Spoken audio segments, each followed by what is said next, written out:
오늘 이 한 시간에 우리에게 주신 말씀은 우리가 한 해를 살아야 함에 있어서 어떤 각오로서 우리가 살아야 되는지 하는 이런 내용을 오늘 전하기 이전에 마지막 오늘은 21년이 마지막 주일입니다. 이 주일을 통하여 어떤 말씀을 여러분들에게 전해야지만이 다가오는 22년도를 믿음으로서 성공하고 승리하며 살아갈 수 있을까를 기도하면서 준비하다가 오늘 제목을 이렇게 붙였습니다. 우리가 조심해야 할 것들. 그건 오늘 우리가 읽었던 이 본문 속에서 찾으시면 명확하고 너무나도 쉽게 찾을 수가 있을 것입니다. 이제 이번 주간이 지나면은 그렇게 숨가쁘게 달려온 21년도가 마무리되고 22년도의 희망찬 새해를 첫 주를 맞이하게 됩니다. 한 해를 마무리하고 새해를 맞기 전에 우리가 생각해 봐야 할 것들은 새로운 희망과 꿈은 항상 과거의 그 뿌리를 가지고 그 이유에서 세워지는 것입니다. 과거에 대한 지독한 자신의 그 성찰과 새로운 결단이 없이는 미래의 좋은 열매를 기대할 수가 없습니다. 오늘 히브리서 본문을 근거하여 세 가지를 살펴보려고 합니다. 은혜에 이르지 못한 자가 있는지, 썬뿌리가 있어 다른 사람에게도 악영향을 미치는 않았는지, 은행이나 팥죽 한 그릇에 장자의 직분을 판 에서와 같진 않았는지, 결론으로 우리가 조심해야 할 것들은 무엇인지 등을 살펴보고자 합니다. 첫째, 은혜를 포기하지 않았는지 살펴보시길 바랍니다. 히브리서 12장 15절에 보면 너희는 하나님의 은혜에 이르지 못하는 자가 없도록 하라고 말씀하셨습니다.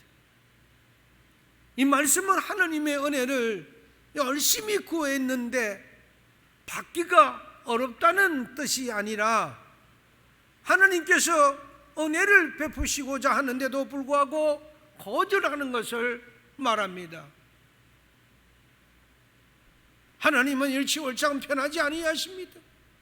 우리가 주시기 위하여 우리 하나님은 그렇게 기다리고 계시건만 우리가 받지는 못했는지, 하나님을 신뢰하지 못하고 은혜를 가볍게 여기는 그런 마음으로 인해서 하나님이 쏟아부으시는 은혜를 자진해서 거절하고 포기하는 자가 없었는지 살피라는 것입니다.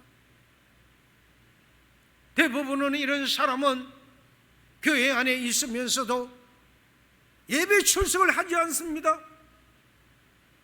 또한 말씀 지켜 살라고 하지도 않고 세상 방법으로만 살려고 하는 자들입니다. 결국 무늬만 있는 성도였지 속은 세상 사람과 같은 사람이라고 할 수가 있습니다. 하나님의 사람은 이러한 일이 있다 해도 하나님을 경외하기에 예배만은 빠지지 않고 드리는 자가 되어야 합니다.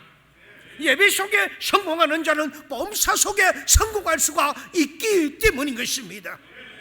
예배를 통하여 나와 하나님과의 관계를 터야 되고 나와 하나님 관계를 만나야 되는 것입니다. 만남이 없는데 어찌 범사가 잘 되기를 위하여 그 범사에 땀 흘리며 수고할 수가 있겠습니까? 교회 예배를 빠지면서 세상살이에 바빠서 살아간다면 어찌 그 범사가 온전할 수가 있겠느냐는 것입니다. 이사야서 59장 1절에서 2절에 보니 여호와의 손이 짧아 구원하지도 못하심도 아니요 귀가 둔하여 듣지 못하심도 아니라 오직 너희의 죄악이 너희와 너희 하나님 사이를 갈라 놓았고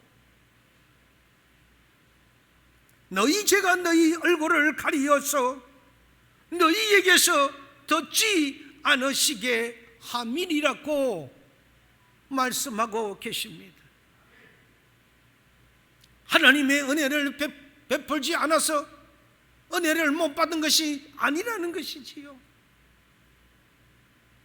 우리의 죄악이 너희의 죄가 하나님과 우리 사이를 갈라놓아서 은혜를 못 받는다는 것입니다. 사랑하는 성도 여러분, 자녀 문제나 가정 문제, 회사의 문제, 직장의 문제, 재정으로 문제, 인간관계의 문제 등이 아직도 풀지 못한 숙제처럼 남아 고통하고 있습니까? 하나님은 이미 그 문제를 해결해 주시기를 간절히 원하셨고 해결의 방법을 제시해 주었습니다. 그럼에도 불구하고 아직 문제가 해결되지 않았다면 나에게 문제가 있었는지를 살펴보라는 것입니다. 마태복음 6장 23절에 보니 그런즉 너희는 먼저 그의 나라와 그의 의를 구하라. 그리하면 이 모든 것을 너희에게 더하시리라. 정말 세상 일보다도 하나님의 나라와 의를 먼저 구해 보셨습니까? 마태복음 7장 7절에 보니 구하라 그리하면 너에게 주실 것이요 찾아라 그리하면 찾아낼 것이요 문을 두드려라 그리하면 너희에게 열릴 것이니. 정말로 문제의 해결을 위하여 하나님께 엎드려 회개하며 성령을 구해 보셨다는 것입니다. 만일 그것이 아니라면 내 스스로 하나님께서 베푸신 은혜와 복을 거절하고 포기한 결과가 됩니다. 이 얼마나 무시무시한 사실입니까? 사랑하는 여러분, 시간은 아직까지도 충분합니다. 그래도 우리에게는 21년도가 지나기 전에 하나님께 죄를 돌이켜 회개하고 하나님께 끝없이 베푸시는 그 성령의 은혜를 큰 믿음으로 큰 그릇으로 받아들이시기를 바랍니다. 그래야 새롭게 되어서 다가오는 22년을 진정으로 믿음의 그 해를 받아들이시기를 바랍니다. 둘째로 한 해를 지나오면서 나에게 선뿌리가 없었는지를 살펴봐야 합니다. 히브리서 12장 15절을 보니까 선뿌리가 나서 괴롭게 하여 많은 사람이 이로 말미암아 더럽게 되지 않게 하며라고 말씀하고 있습니다. 여러분 사이에 독초가 생겨나지 않도록 주의하라는 말씀입니다. 내 마음속에 나도 모르게 쓴뿌리가 생기고 독초가 생겨진다면 그 뿌리에서 나온 싹은 고통의 원인이 되어 많은 사람들에게 해를 끼칩니다. 여기서 변하는 그 쓴뿌리는 고집스러운 기질로 인해서 생겨나는 불신앙과 하나님을 배반하는 문제가 있었는지를 살펴보라는 것입니다.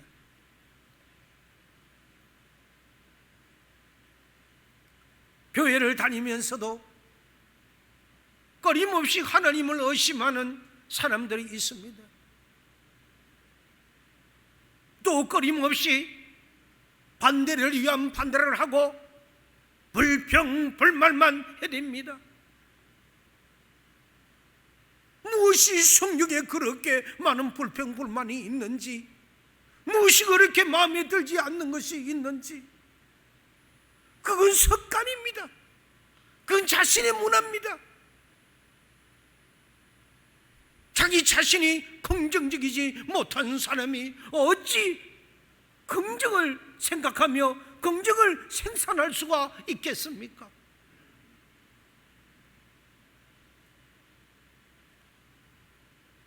우리는 달라져야 합니다. 이 한 해를 돌아보고 우리의 생각도 달라져야 되고 우리의 모든 습관도 달라져야 합니다. 자신이 긍정적이지 못하고 불평불만 많은 부정적이라면 그것은 한마디로 지독한 고집이 있어서 그렇다는 것입니다. 이 고집을 끊어야 합니다. 벗어내야 합니다. 예전에 얻어들은 세상적 지식이 자신의 믿음을 방해하는 것입니다.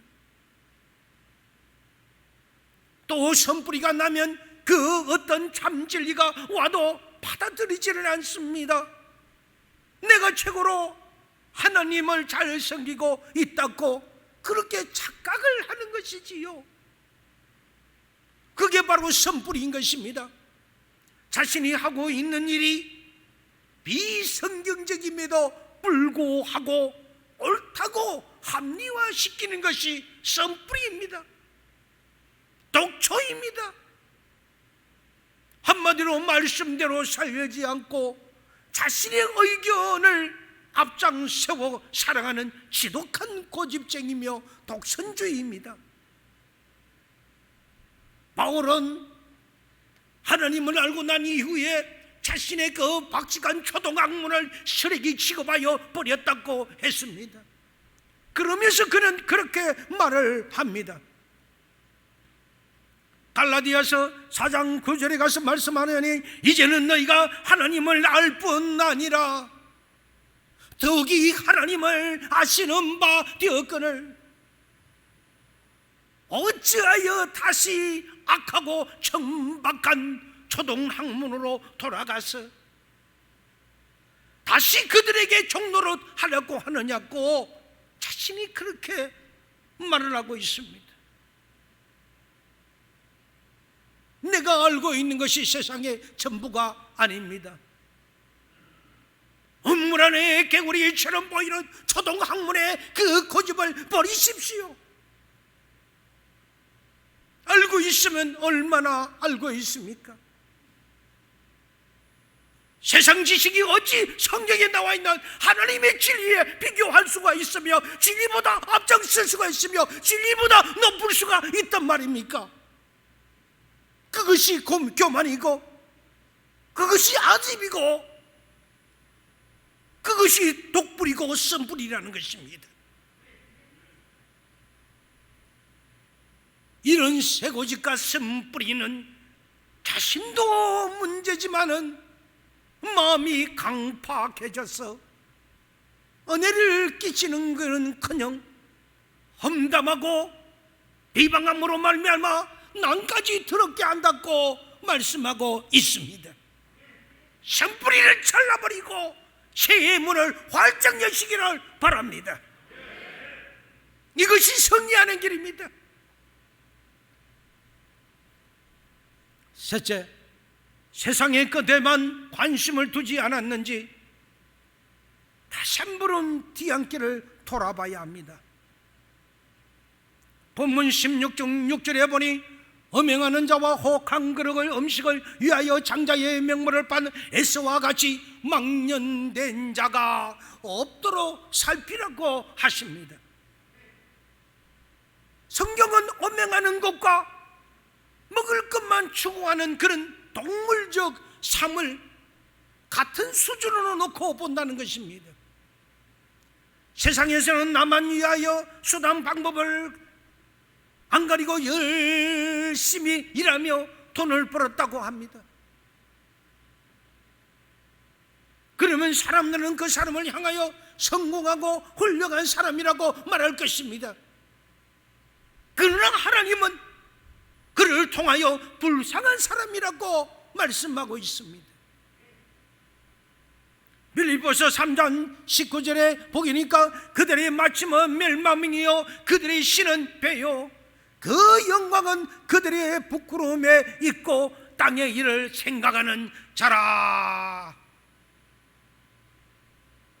나 먹을 것을 추구하여 남이야 죽든 만들 살든지 말든지 자신의 배만 두드리고 생각한다면 그건 육신적인 삶은 곧 땅의 일을 생각하는 것이므로 어명과 다를 바가 없다고 하시는 것입니다. 그 대표가 우리가 너무나도 잘 아는 야곱과 에서의 관계입니다. 행인 에서는 팥죽 한 그릇에 자신의 그 어마어마한 장자의 직분을 동생 야곱에게 판 자입니다. 또한 영적 맹문인 그 사명까지를 판 사람입니다. 눈에 보이는 이익 때문에 당장 눈에 보이지는 않지만은 영원한 영적인 복을 포기하지 않았는지 그것을 살펴보라는 것입니다. 어느 것을 놓쳤는지를 살펴보라는 것입니다. 기도를 놓쳤으면 기도를 해야 합니다. 우리가 좀 더 나아가지를 못했다면 나아가야 합니다. 좀 더 내가 헌신하지 못했다면 헌신해야 됩니다. 고통 없이 얻어지는 것이 어디 있습니까? 시간도 투자, 나의 노력도 투자, 투자 없이 얻어지는 것이 어디 있습니까? 앉아서 알라딘 램프처럼 도깨비 방망이처럼 뚝딱뚝딱 두드리는 것이 그것이 기도입니까? 그것이 믿는 사람들이 하는 행동입니까? 그건 결단코 아닙니다. 우리가 그거는 잘못 믿은 것입니다. 잘못 배운 것입니다.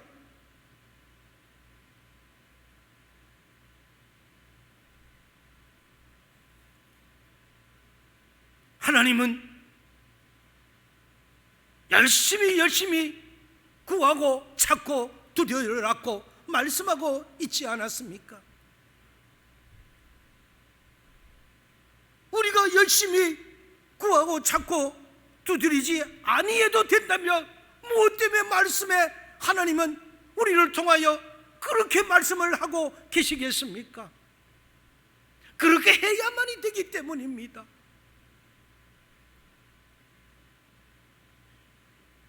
지체가 높으신 분의 초청으로 식사 대접을 받는 자리에서 그가 자신에게 술잔을 건넸다면 하나님을 믿는 하나님의 자녀라는 사람이 단번에 그것을 거절하는 믿음의 인격을 갖추는 자라야 하나님의 진정한 신뢰를 받을 수 있는 자일 것입니다. 그런 분이야만이 아브라함과 같은 믿음으로 성공하는 자가 될 수가 있습니다. 그런 자야만이 하나님을 기쁘게 해드릴 수 있는 그런 자가 될 수가 있는 것입니다. 기회를 잃으면 아무리 눈물로 호소해도 축복은 없습니다. 에스가 그 대표자입니다.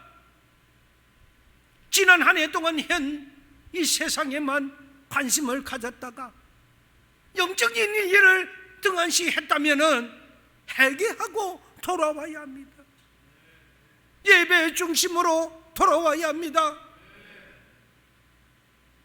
예배를 빼먹고 나서 이렇고 저렇고 한다는 것은 그 어떤 방법으로도 커버할 수가 없습니다.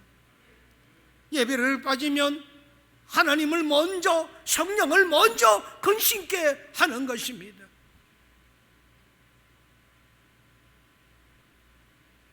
어떤 일이 있다 해도 성령님을 탄식하게 해서는 안 되는 것입니다.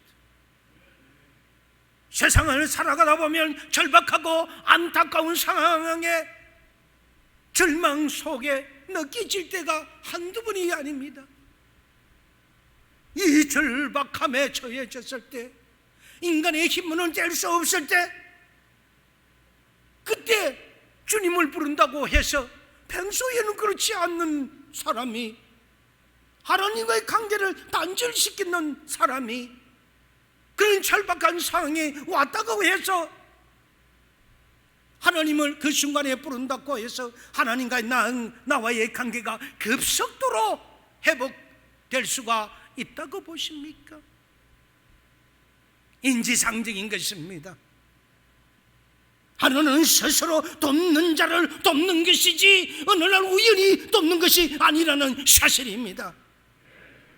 하나님께서도 우리와 같은 성정을 가지셨다고 말씀하셨습니다. 당장 멀리도 말고 출애굽 사건을 바라봅시다. 애굽의 종, 애굽의 노예 생활에서 그들의 부르짖음으로 인하여 그 부르짖음이 하늘에 닿도다.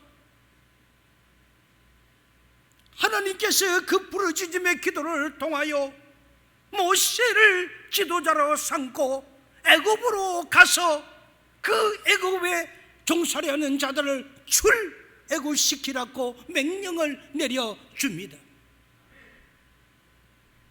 그리고 그들이 영원히 행복하게 살 수 있는 젖과 꿀이 흐르는 기름진 땅을 하나님께서는 미리 예비해 두셔서 그곳으로 출발을 시켰지만은 그들이 가는 도중에 수많은 투정과 원망을 함으로 인하여 그들의 입으로 나오는 말과 행동으로 인하여 하나님은 민수기 14장 이하에 보게 되면 하나님을 원망하는 자에게 어떤 불이 내려지는지를, 또한 말을 함부로 하는 자에게 내려지는 불이 어떠하는지를 우리는 발견해야 합니다. 이스라엘 백성들을 노예에서 해방시켜 탈출시켜 주신 그 하나님을 향하여 저들은 소리 높여 부르짖으며 밤새도록 백성들이 통곡하면서 우리가 애굽 땅에서 종살이 하다가 죽었으면 좋았을 것을 오히려 그것이 좋았다, 어찌하여 이 가나안한 땅으로 간단 말이냐, 다 그것도 필요 없다, 그것에는 우리보다 먼저 그 민들이 있으니 우리는 그들에 의하여 죽게 되었다고 다시 애굽으로 돌아가자고, 그리고 다시 지도자를 세워서 돌아가자고, 그것이 돌아가는 것이 낫다고 저들은 밤새도록 원망하고 그렇게 통곡했습니다. 그 땅을 정탐한 자 중 여호수아와 갈렙만이 너무너무 답답하여 자신들의 옷을 찢으면서 이스라엘 자손들이여 그 회종에게 말을 하며 이르되, 우리가 돌아다니며 정탐한 그 땅은 심히 아름다운 땅이었다. 여호와께서 우리를 통하여 예비하여 주신 땅이었다. 여호와께서 우리를 기뻐하시면 우리를 그 땅으로 인도하여 들이시고 그 땅을 우리에게 주시리라. 이는 과연 젖과 꿀이 흐르는 땅이다. 이스라엘은 들으라고 애원합니다. 다만 너희는 하나님을 그역만은 하지 말라고 그렇게 호소를 합니다. 또 나가서 그들은 그 땅 백성을 두려워하지도 말라. 그들은 우리의 먹이다.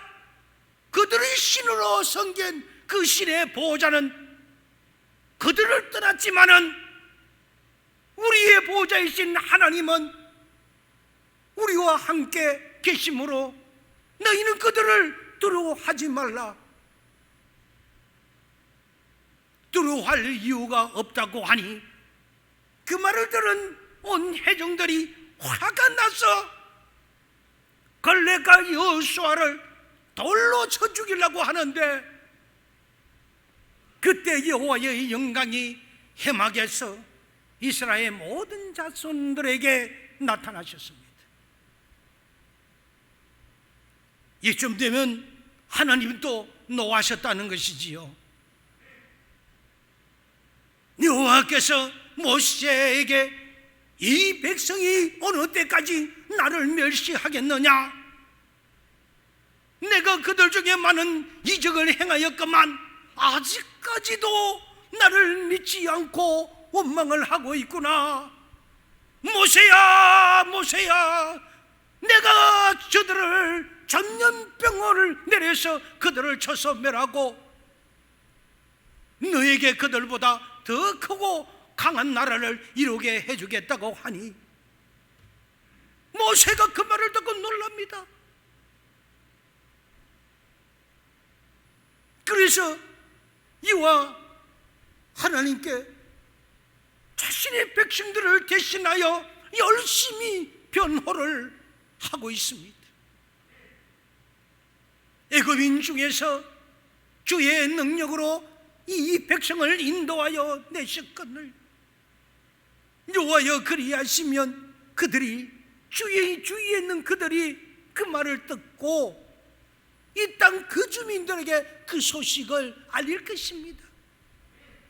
여호와께서 이 백성 중에 계심을 그들도 들었으니 곧 여호와께서 대면하여 보이시면 주의 그 구름이 그들 위에 섰으며 주께서 낮에는 구름 기둥으로 밤에는 불 기둥으로 그들 앞에 서서 행하시는 것을 그들도 보셨나이다. 모세는 그렇게 하나님을 설득하고 있습니다.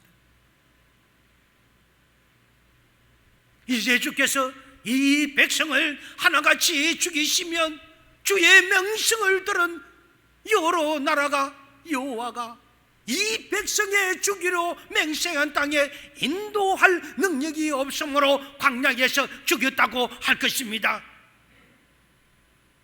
여호와여 이제 구하옵나니 이미 말씀하신 대로 주의 큰 권능을 나타내 주소서.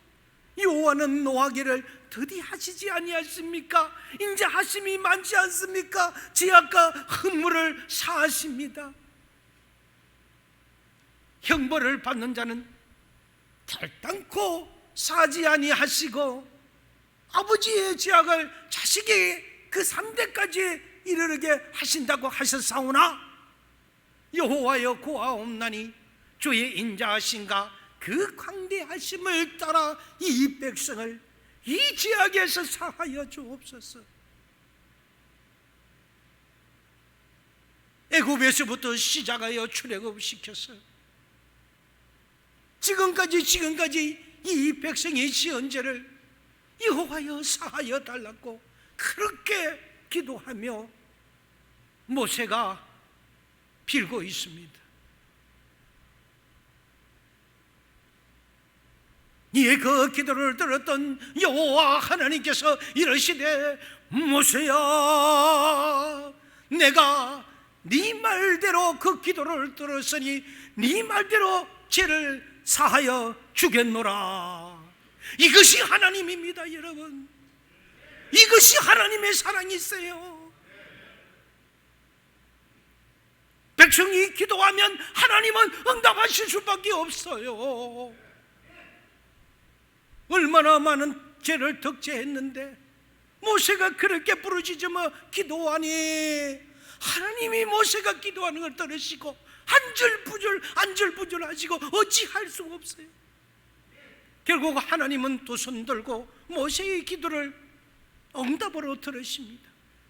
그리고 이 죄 많은 백성들을 사해해 주겠노라고 말씀해 주셨습니다.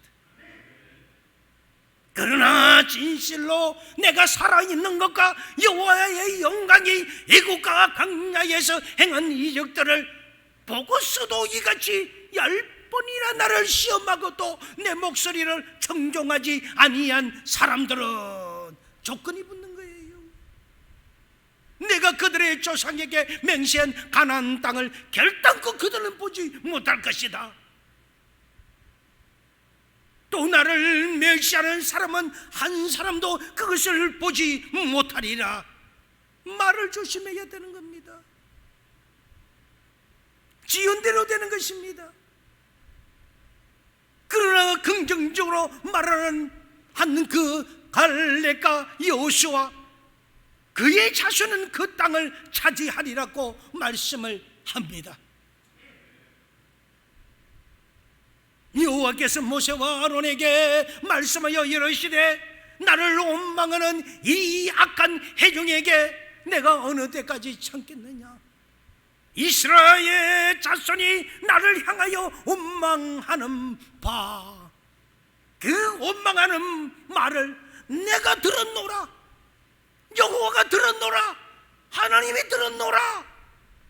그들에게 이르시기를 여호와의 말씀에 너희 말이 내 귀에 들린 대로 내가 너에게 행하리니 광야에서 너희가 소멸되어 그것에서 죽으리라.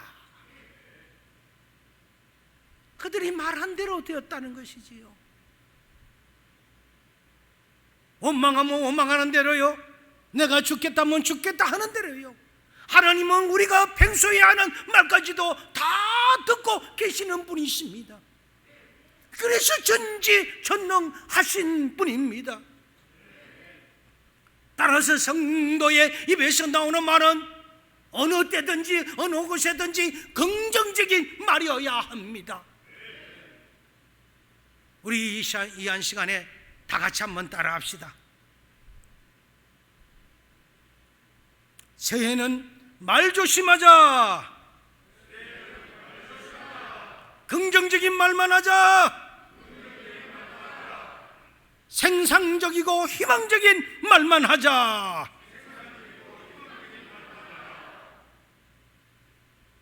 성도의 입에서는 툭하면 죽겠다, 이래서 죽겠다, 저래서 죽겠다 하면 죽는 일만 생기는 것입니다. 그것을 기억해야 합니다. 성도의 입에서는 이래도 감사, 저래도 감사, 감사한 내용대로 하나님은 들으시고 그대로 그 행함대로 주신다는 것을 잊지 마시기를 바랍니다. 이제 말씀을 정리하고자 합니다. 우리의 갱령을 하나님께 맡겨드려야 합니다. 잠언 16장 3절에 보니 너의 행사를 여호와께 맡겨라. 그리하면 너희 경영한 것을 이루리라고 말씀하셨습니다.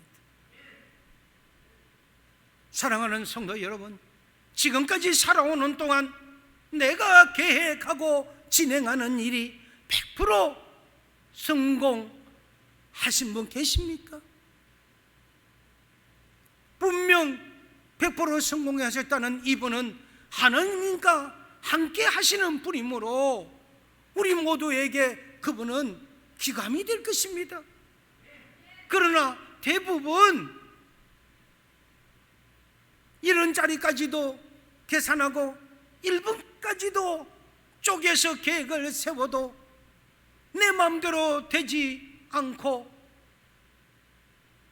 지지할 때가 많아서 계획은 세웠는데 성공할 수 없는 때가 더 많습니다.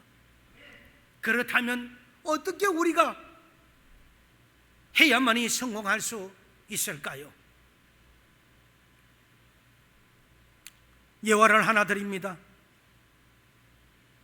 영국의 템스 강변에서 한 거지 노인이 아주 낡은 바이올린을 가지고 힘겹게 연주를 하면서 구걸을 하고 있었습니다. 그러나 그는 사람들의 관심을 끌지를 못했습니다.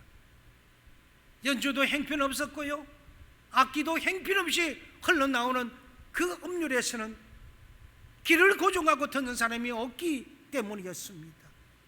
그때 웬 낯선 외국인이 그를 차가니 바라보며 말을 했습니다. 그 노인에게 말을 합니다. 지금 제게 돈은 없습니다. 그러나 저도 바이올린을 좀 다룰 줄 아는데 제가 대신 몇 곡만 연주를 해드리면 안 되겠습니까?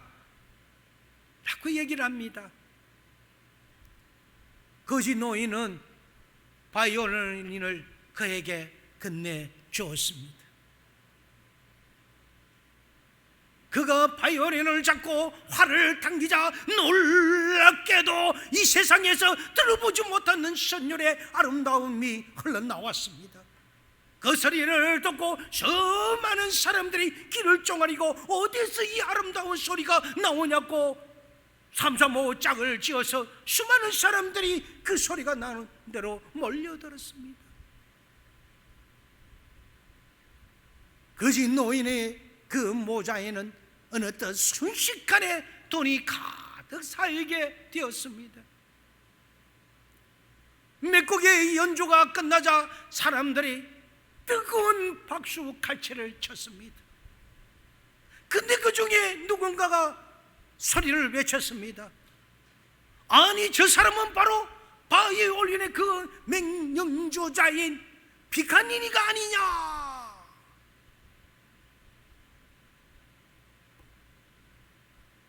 아주 오래된 얘기예요.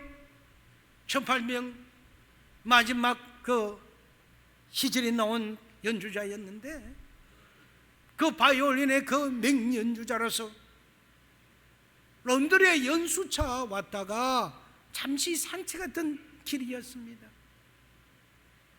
낡은 바이올린이었지만은 누구의 손에 연주되느냐에 따라서 그 소리는 판이하게 달라졌습니다.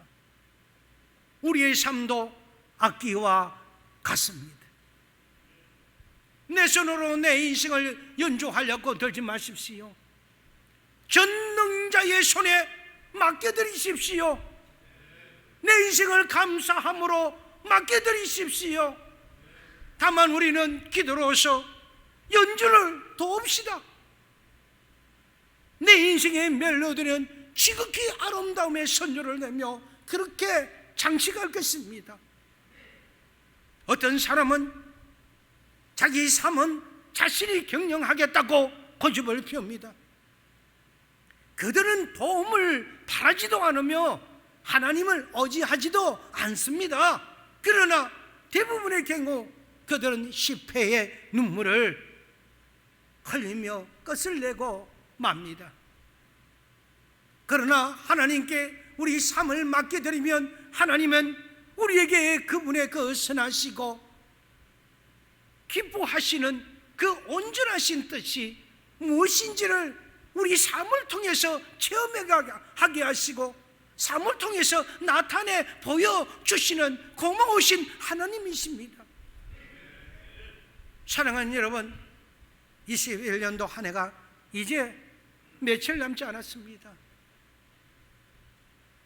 어떤 성도님들은 하나님께 맡겨드리지 못해 문제를 해결하지 못하고 전전긍긍하며 실패하는 경우도 있겠고, 어떤 성도님들은 앞이 캄캄하고 답답해도 하나님께 맡기는 삶으로 귀한 열매를 맺는 그런 분도 있을 것입니다.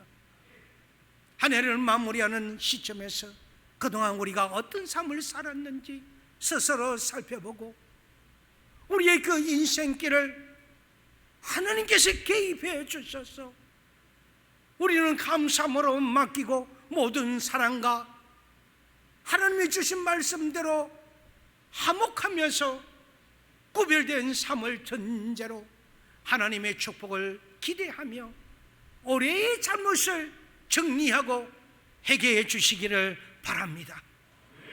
주님은 은혜 베푸시기를 원하고 계십니다. 먼저 주님의 영광을 구하십시오. 선뿌리인 초등학문과 고집을 버리십시오. 현세에만 관심을 갖던 그 모든 것, 그것은 올해로 이제는 내려놓으십시오. 그렇게 하기만 하면 내년에는 기대할 만한 한 해가 될 것입니다. 확신합니다. 우리 모두에게 하나님의 은혜가 가정마다, 사업처마다, 우리의 근심 걱정거리들마다, 우리를 괴롭히는 질병의 그 건강마다, 우리가 선조 행하는 모든 일들이 전능하신 하나님의 축복이 임하시기를 축원드립니다.